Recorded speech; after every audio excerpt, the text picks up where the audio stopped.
आज हम सभी जिस विषय का अध्ययन करेंगे वह है ध्यान। तो आइए चलते हैं। सबसे पहले ध्यान का अर्थ समझते हैं कि ध्यान क्या होता है। तो जैसा कि आप देख पा रहे हैं, ध्यान और अवधान ये दोनों ही शब्द एक दूसरे के पूरक हैं। साधारण बोलचाल की भाषा में हम ध्यान कहते हैं और मनोवैज्ञानिक शब्द में उसे अवधान कहते हैं। जैसा कि इसका अर्थ होता है कि किसी बिंदु या किसी विषय वस्तु के प्रति जब हम आकृष्ट होते हैं या आकर्षित होते हैं तो वह जो प्रक्रिया होती है वह अवधान या ध्यान कहलाती है। एक बार फिर से समझ लीजिए कि जब हम किसी विषय वस्तु, किसी बिंदु पर हमारा ध्यान आकृष्ट होता है या हम उसकी तरफ आकर्षित होते हैं तो वही प्रक्रिया हमारा ध्यान या अवधान कहलाती है। आइए चलते हैं परिभाषाओं की तरफ। पहली परिभाषा है मन के अनुसार अवधान एक अभिप्रेरणात्मक प्रक्रिया है। अवधान क्या है? एक अभिप्रेरणात्मक प्रक्रिया है, मतलब इसमें अभिप्रेरणा की जरूरत होती है। रॉस के अनुसार अवधान विचार की वस्तु को मन के समक्ष स्पष्ट रूप से प्रकट करने की प्रक्रिया होती है।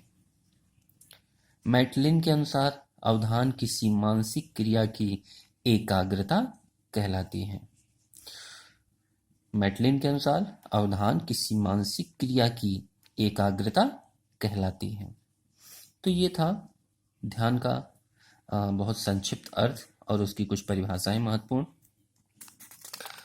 आइए चलते हैं ध्यान की विशेषताओं की तरफ।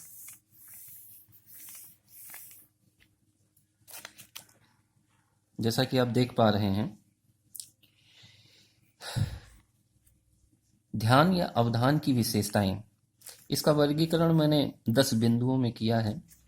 पहला है मानसिक सक्रियता, दूसरी है चंचलता, तीसरी है संकुचितपन, चौथा है चयनात्मकता, पांचवा है प्रयोजनता या उपादेयता, छठा है तत्परता, सातवां है सक्रिय केंद्र, आठवां है अन्वेषण, अन्वेषणात्मक, विश्लेषणात्मक और संश्लेषणात्मक प्रवृत्ति, गतियों का समायोजन और अंतिम जो है वो अवधान की अवस्थाएं, जिसमें 2 उसकी अवस्थाएं होती हैं। पहला होता है भावात्मक अवस्था और दूसरा है अभावात्मक अवस्था।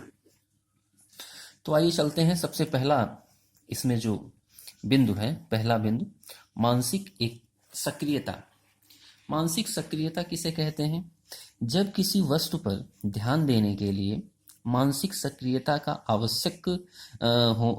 सक्रियता का होना आवश्यक हो जाता है। जैसे हम गुलाब के फूल पर ध्यान दें तो मन में उसकी विशेषताओं की ओर जो है हमारा ध्यान आकृष्ट होने लगता है। ध्यान एक मानसिक सक्रियता का ही एक रूप है। ठीक है। दूसरा जो बिंदु है चंचलता। अगर कहा जाए तो हम किसी विषय वस्तु पर 10 से 12 सेकंड तक ही हम उस पर ध्यान आकृष्ट कर पाते हैं, क्योंकि इससे ज़्यादा समय तक हम किसी वस्तु पर ध्यान आकृष्ट कर ही नहीं सकते। तो चंचलता क्या होती है कि अवधान की स्थिरता न के बराबर होती है। क्या होती है? न के बराबर। जब बहुत जो ध्यान होता है वह बहुत ही चंचल होता है। जैसा कि मैंने अभी बताया आपको कि 10 से 12 सेकंड से ज़्यादा ध्यान टिक नहीं पाता। इस चंचलता के कारण ही व्यक्ति सदैव नवीन वस्तुओं की खोज निकालने में रुचि लेता रहता है। अगला है संकुचितपन।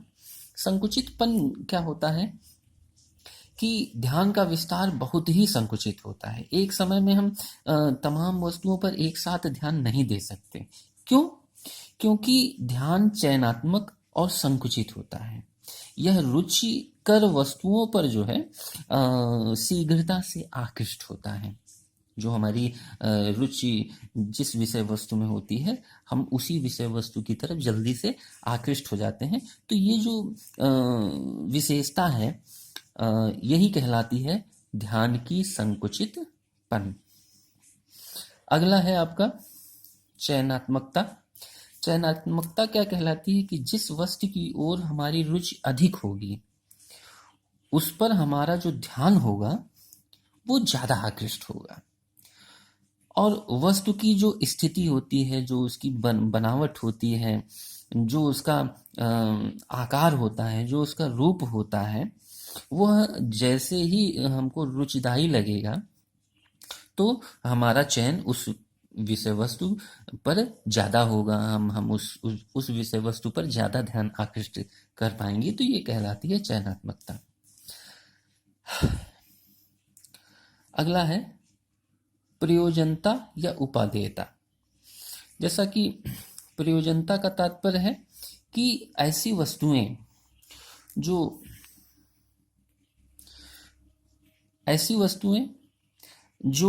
हमें देखने में बहुत ही सुंदर लगती हों, बहुत आकृष्ट करती हों, जिसका सौंदर्य बहुत अच्छा हो, जो हमारे लिए उपयोगी हों, ऐसी विषय वस्तुओं के प्रति हमारा ध्यान जल्दी से आकृष्ट होता है। तो ये भी एक अवधान की विशेषता है। ऐसी वस्तुएं जिनका उपयोग हमारे दैनिक जीवन में हमें सबसे ज्यादा महसूस होता है, हम ऐसी वस्तुओं के प्रति अपना ध्यान आकृष्ट जल्दी करते हैं। अगला है तत्परता। तत्परता का तात्पर्य है कि प्रारंभिक तत्परता, प्रारंभिक जो तत्परता होती है वो अवधान में आवश्यक प्रतिक्रिया है। अर्थात किसी वस्तु पर ध्यान देने के लिए व्यक्ति को तत्पर होना पड़ता है। ठीक है, किसी वस्तु पर ध्यान देने के लिए व्यक्ति को सदैव तत्पर होना पड़ता है। अगर तत्परता नहीं होगी तो अवधान नहीं होगा। तो यह भी एक महत्वपूर्ण विशेषता होती है। इसके बाद है सक्रिय केंद्र।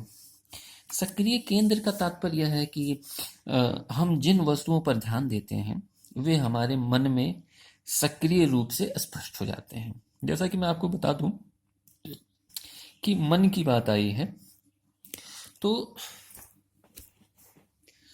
मन के साथ ध्यान दीजिएगा, मन के साथ प्लस जो हमारी इंद्रियां होती हैं वह अवधान में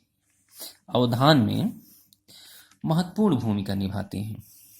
हमारी मन और इंद्रियां, ये दोनों की उपस्थिति ही अवधान को और ही मजबूत बनाती हैं। अगर मन हमारा मजबूत है, इंद्रियां हमारी स्वस्थ हैं, तो हमारा ध्यान जल्दी से जल्दी किसी वस्तु की तरफ आकृष्ट होगा। या आप यह कह सकते हैं कि अवधान में इंद्रियों का और मन का होना अति आवश्यक है। हाँ, तो बात करते हैं सक्रिय केंद्र की। तो सक्रिय केंद्र होता क्या है कि हम जिन वस्तुओं पर ध्यान देते हैं वे हमारे मन मस्तिष्क में सक्रिय रूप से स्पष्ट हो जाती हैं। ठीक इसके विपरीत हम जिन वस्तुओं के प्रति ध्यान नहीं देते हैं उनका हमारे मन में कोई असर नहीं पड़ता। तो ये कहलाती है सक्रिय केंद्र। ठीक है। अगला है अन्वेषणात्मक, विश्लेषणात्मक और संश्लेषणात्मक प्रवृत्ति। देखिए, अवधान जो होता है वो बहुत ही चंचल होता है क्योंकि वह अन्वेषणात्मक होता है। यह निरंतर छानबीन के लिए, छानबीन मतलब खोजने के लिए, चीजों को खोजता रहता है। हमारा ध्यान प्रायः उन्हीं वस्तुओं की ओर केंद्रित होता है जिनको हम खोजते हैं। ठीक। और नई चीज मिलने पर व्यक्ति उसके ढांचे, उसके रंग रूप पर विश्लेषण करता है। विश्लेषण करता है। विश्लेषण करने के उपरांत व्यक्ति उसे संश्लेषण भी करने लगता है, मतलब उसको अपने आत्मसात कर लेता है, अपने मन मस्तिष्क में आत्मसात कर लेता है। यही मानव की जो होती है प्रवृत्ति होती है, और यह भी अवधान की एक महत्वपूर्ण विशेषता होती है। ठीक है, चलिए अगला है गतियों का समायोजन। अगला क्या है? गतियों का समायोजन। तो गतियों का समायोजन का तात्पर्य है कि किसी विषय वस्तु में समायोजन का होना आवश्यक होता है, जबकि उस पर ध्यान दिया जाता है।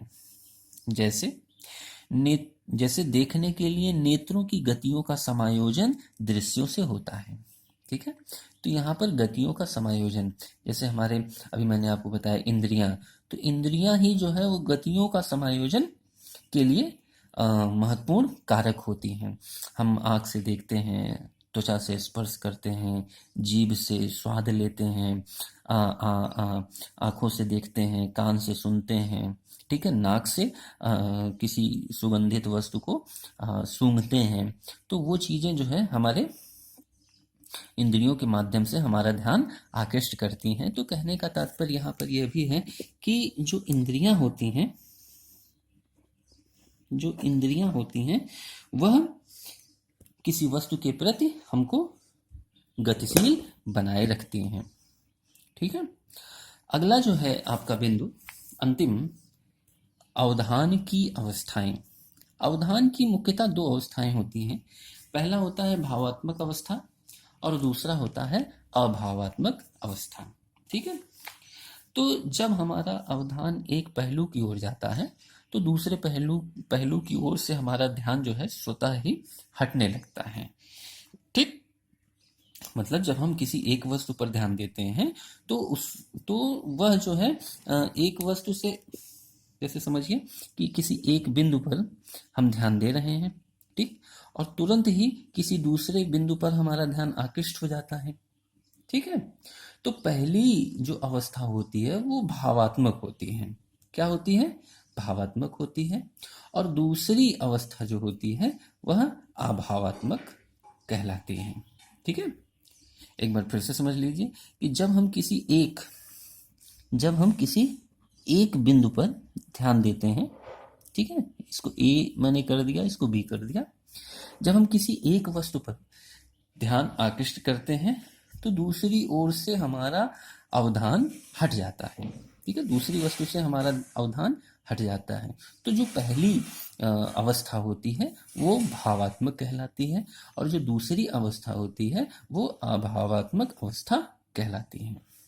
ठीक है, तो चलिए अब चलते हैं अवधान के प्रकार।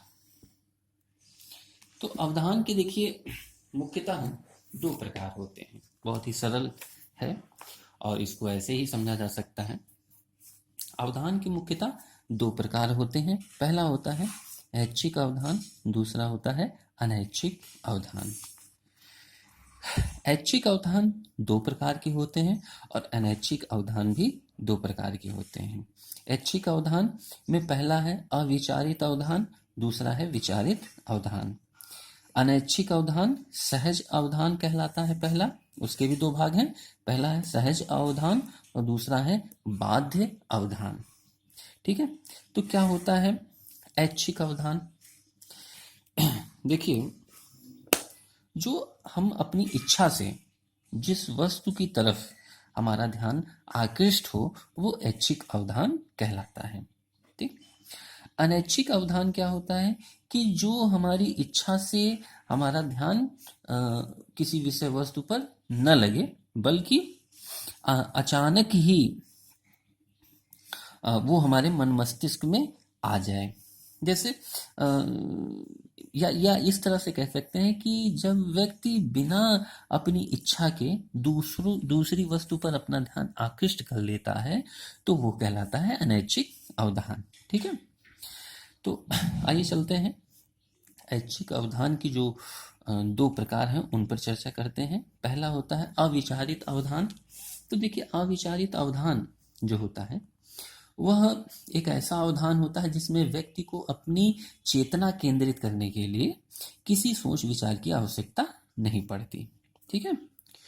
दूसरा होता है विचारित अवधान। यह उस प्रकार का अवधान है जिसमें चेतना को किसी वस्तु पर खूब सोच समझकर केंद्रित किया जाता है। ठीक है।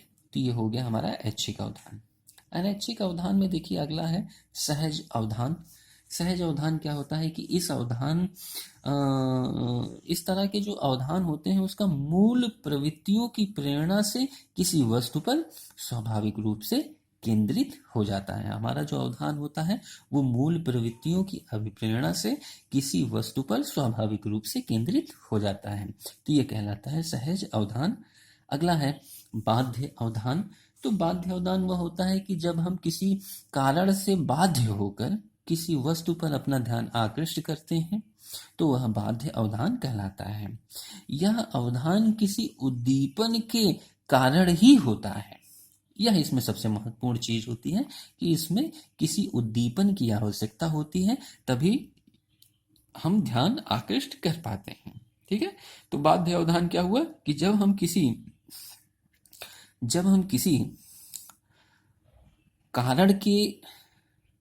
कारण से बाध्य होकर किसी वस्तु के प्रति अपना ध्यान आकृष्ट करते हैं तो वह बाध्य अवधान कहलाता है, और इसमें उद्दीपन जो होता है वह कारण होता है।